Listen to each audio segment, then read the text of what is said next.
প্রশ্ন হতে পারে, মা খাদিজা তো রোজা ফরজ হওয়ার আগে মরে গেলেন, নবুয়তের দশম সনে নামাজ ফরজ হয় দ্বাদশ সনে, ফরজ নামাজও তিনি পান নাই, উনার ইন্তেকালের পরে নামাজ ফরজ হয় 3 বছর পর, দশম সন আর দ্বাদশ সনের শেষ দিকে।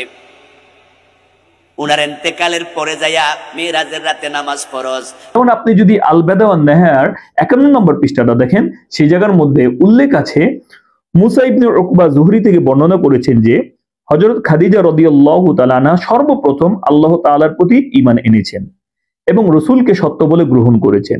নামাজ ফরজ হওয়ার পূর্বেই তিনি ঈমান আনেন। উক্ত বর্ণনার ব্যাখ্যায় আমি বলি যে হাফিজ ইবনে কাসির বলেন, এখানে মেরাজের রাতে 5 ওয়াক্ত নামাজ ফরজ হওয়ার পূর্বের কথা বলা হয়েছে, নতুবা মূলত নামাজ ফরজ হয়েছে হযরত খাদিজা রাদিয়াল্লাহু তাআলা আনহার জীবদ্দশায়। এই বিষয়ে আমরা একটু পরে আলোচনা করব। এরপর হাফিজ ইবনে কাসির বলেন, রাসূলুল্লাহ সাল্লাল্লাহু আলাইহি সাল্লামের উপর নামাজ ফরজ হওয়ার পরের একদিনের ঘটনা, হযরত জিবরিল আলাইহিস সালাম এলেন রাসূলুল্লাহ সাল্লাল্লাহু আলাইহি সাল্লামের নিকট। নিজের পায়ের গোড়ালি দ্বারা তিনি মাঠের এক প্রান্তের মাটিতে আঘাত করলেন, তার ফলে জমজম কূপের সাথে সংযোগ সম্পন্ন একটি ঝর্ণার সৃষ্টি হয়। হযরত জিবরিল আলাইহিস সালাম ও প্রিয় নবী সাল্লাল্লাহু আলাইহি সাল্লাম দুজনে ওই পানিতে ওযু করেন। তারপর জিবরিল আলাইহিস সালাম 4 সিজদায় 2 রাকাত নামাজ আদায় করেন। তার নয়ন জুড়ালো ও হৃদয় প্রশান্ত হলো। এমন অবস্থায় রাসূলুল্লাহ সাল্লাল্লাহু আলাইহি সাল্লাম আপন ঘরে ফিরে এলেন। আল্লাহর নিকট থেকে তাই এলো যা তিনি পছন্দ করতেন। ঘরে ফিরে গিয়ে তিনি হযরত খাদিজার হাত ধরে তাকে নিয়ে ওই ঝর্ণাধারার নিকট আসলেন।